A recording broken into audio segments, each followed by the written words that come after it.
Olá, Paulo. Olá, Wilson. Um prazer estar com você. Olá, telespectador. Infelizmente não posso estar ao vivo hoje com vocês. Na data de hoje estamos celebrando aqui na cidade de São Paulo os 30 anos da Lei de Cotas, que será amanhã, na verdade, né? Mas estamos fazendo um evento o dia inteiro hoje, celebrando essa importante data, né? Mas não poderia deixar de estar presente de alguma forma.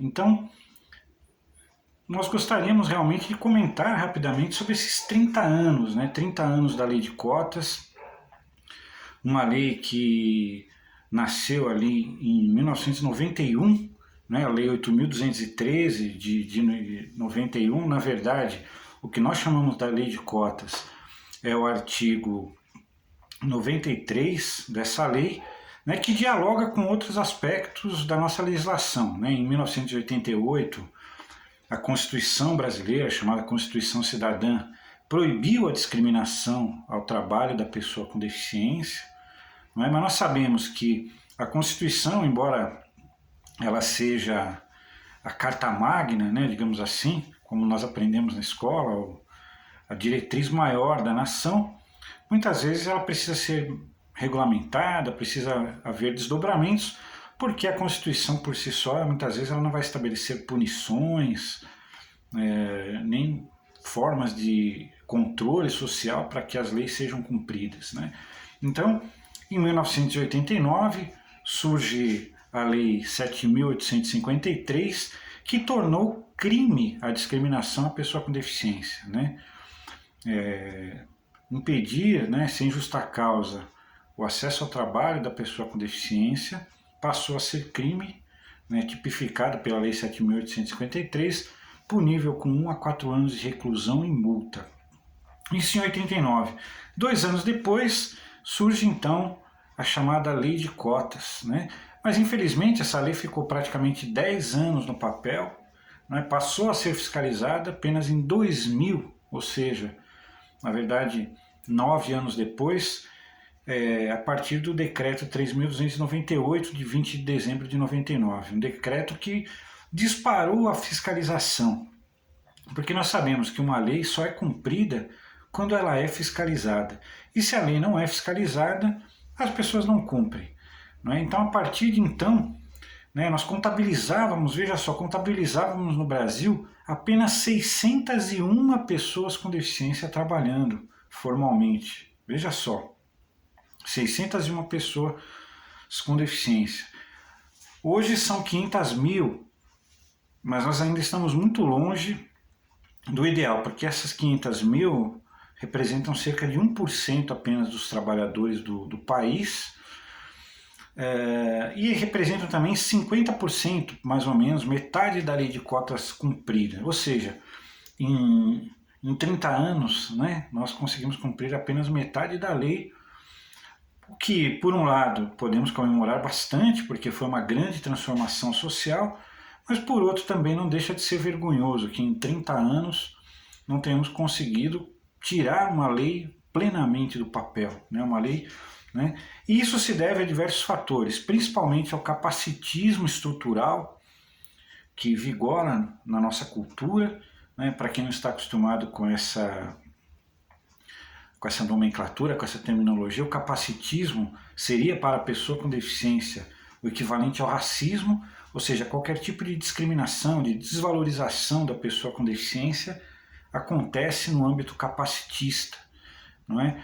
E vemos aí ideias que precisam cada vez mais ser superadas, né? Como a própria ideia de superação, né? Porque quando você coloca que a pessoa tem que se superar, né, você coloca nas costas do indivíduo a responsabilidade pela sua exclusão também, porque se a pessoa então não conseguiu se incluir é porque ela não se superou, não é?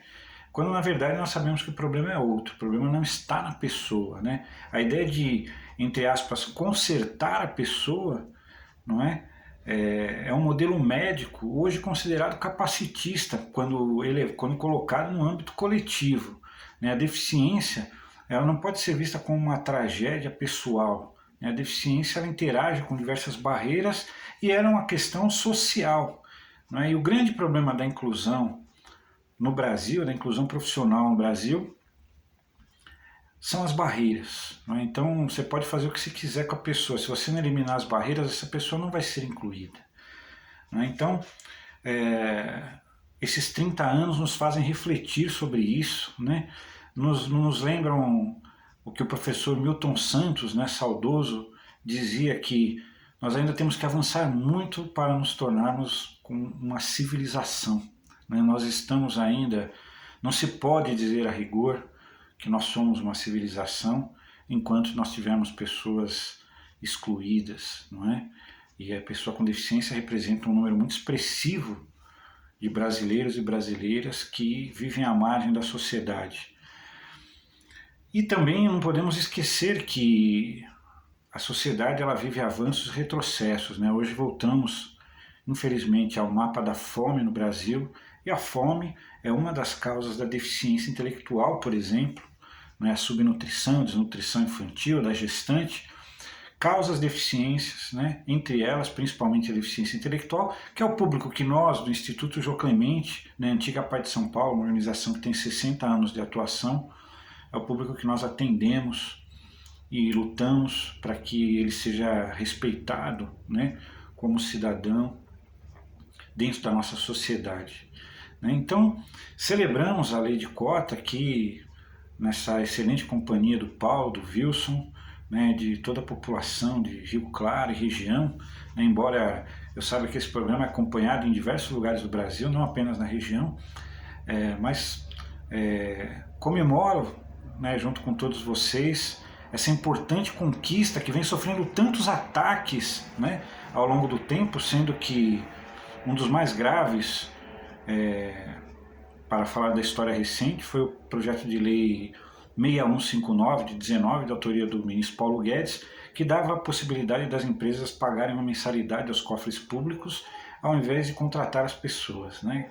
Felizmente, nós conseguimos impedir que ele fosse votado em caráter de urgência, que era a proposta do ministro, não é? Mas ele continua lá tramitando, assim como outros projetos que, ao invés de tentarem fazer finalmente cumprir a lei, tentam mudá-la e torná-la ineficaz na prática. Essa que é a verdade. Então, parabéns, lei de cotas, parabéns, Brasil, porque o direito à pessoa com deficiência não é o direito de um grupo, mas o direito da sociedade brasileira. E estejamos atentos e vigilantes, porque a retirada de direitos é uma ameaça crônica na nossa sociedade, e se nós nos mantivermos passíveis, né, ou seja, numa posição apenas de observadores e não de protagonistas da nossa história, o pouco que nós conseguimos ainda nós podemos perder, e nós não podemos permitir que isso aconteça. O nosso dever mínimo nesse momento da nossa história é proteger os direitos já conquistados com muito suor pelo movimento de pessoas com deficiência, entre eles a lei de cotas, que amanhã comemora 30 anos. Um abraço a todos e contem sempre conosco.